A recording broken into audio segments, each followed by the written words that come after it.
This 1 Degree Outside video is sponsored by the Topsfield Fair, America's oldest fair.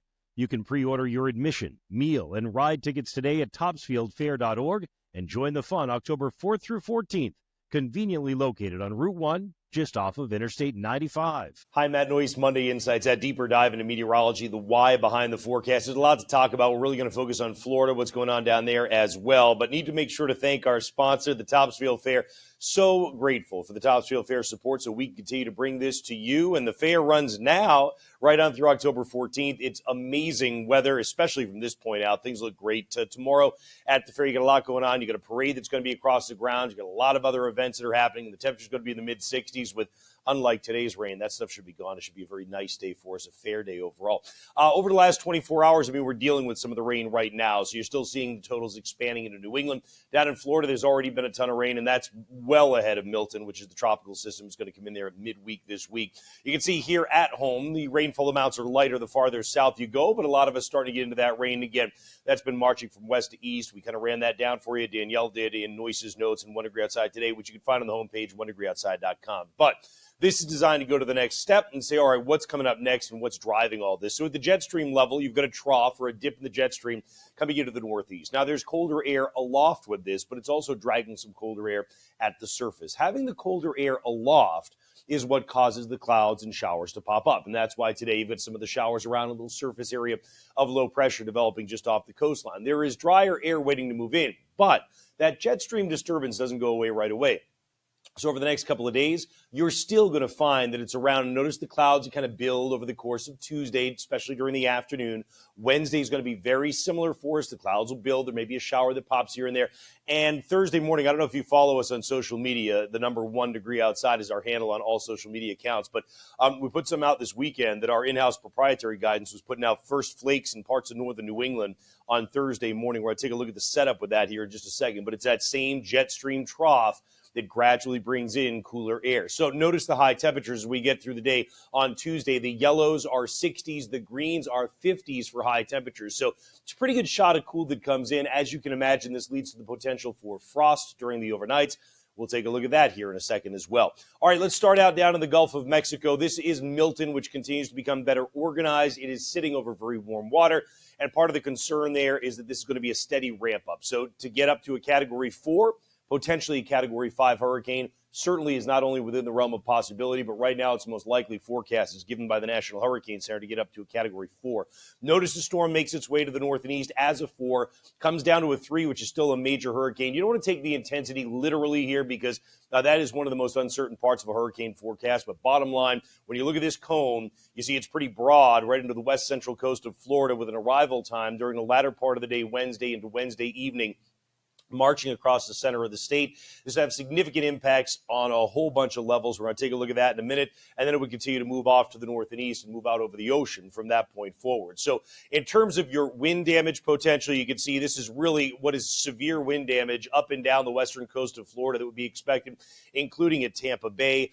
The issue on storm surge is because a storm's wind turns counterclockwise, the worst surge is generally going to be in the south side of where the center of the storm goes. But the issue is that nobody's exactly sure where the center of the storm is going to go yet. Does it come right into Tampa, St. Pete? Does it come in a little bit farther south? Either way, the farther south you are, the west central coast of Florida, the greater the chance of a devastating storm surge. And you can see here the peak storm surge forecast from the National Hurricane Center on the order of 9 to 12 feet. There may be some spots that would be greater than that. Certainly, if this thing does end up coming ashore as a Category 3 or 4 hurricane, you would exceed some of these. But right now, that's the expected worst-case scenario based upon the forecast of where the storm would go and how strong it would be. Rain will be a big concern, but not like the last time. Remember, Helene took a south-to-north track, so you drove that rain inland, plus you had the impact of the mountains in the Carolinas, right? This time, that's not the case. It drives right across Florida. Northern Florida, southeast Georgia would be most vulnerable to seeing some flooding, but of course, it'd be heavy rain across much of the area. The purples that you see here is where we get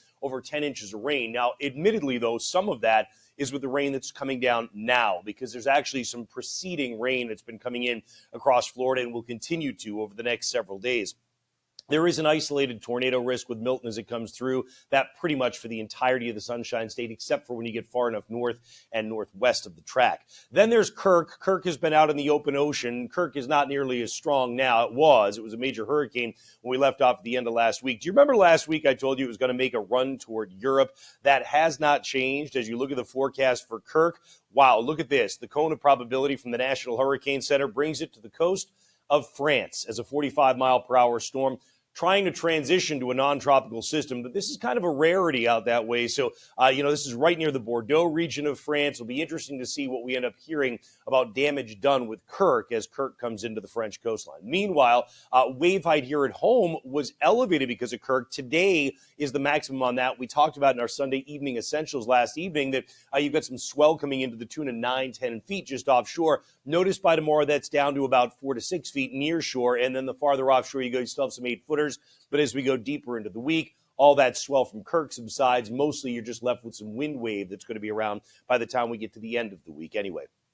In terms of the kind of sensible weather for all of us, you've got the rain that we're dealing with today, which again is going to break up more as we get toward the evening. Tomorrow starts out pretty good. There are showers in northeastern portions of New England, but notice in the morning, actually the sun's out for a lot of us. It's a cool start. It's not exceptionally chilly though. And then during the day, because of that jet stream trough we looked at, you get a lot of clouds to build and billow, and there will be a couple of at least sprinkles or light showers around, particularly in northern and western New England.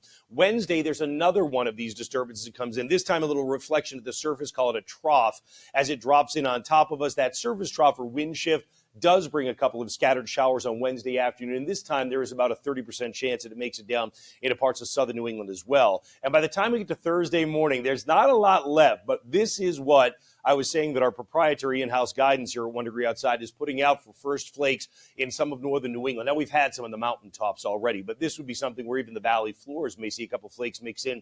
That would be on Thursday morning as one more round of energy comes through at the jet stream level, and there's still just enough chilly air in place that you may be able to get a couple of flakes Thursday morning in spots. It wouldn't be a lot. It's just something to talk about. And then by the time we get to Friday, drier air comes in. Actually, what's setting up to be a very nice looking weekend right now.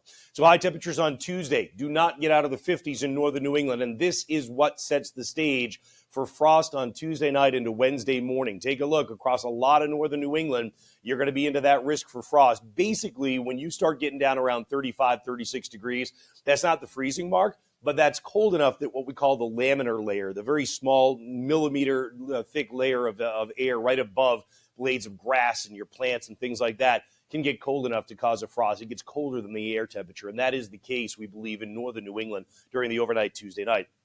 Wednesday's not a lot warmer in northern New England. Southern New England is up into the 60s. Remember that 30% chance of a shower even to southern New England on Wednesday afternoon. And Wednesday night, you may end up finding temperatures cold enough for a frost again in spots, although having a little extra cloud cover in northern New England may actually preclude the frost a little bit more from what you have on Tuesday night. Thursday's high temperature still in the 40s in some of northern New England, many of us running in the 50s with a northwesterly breeze.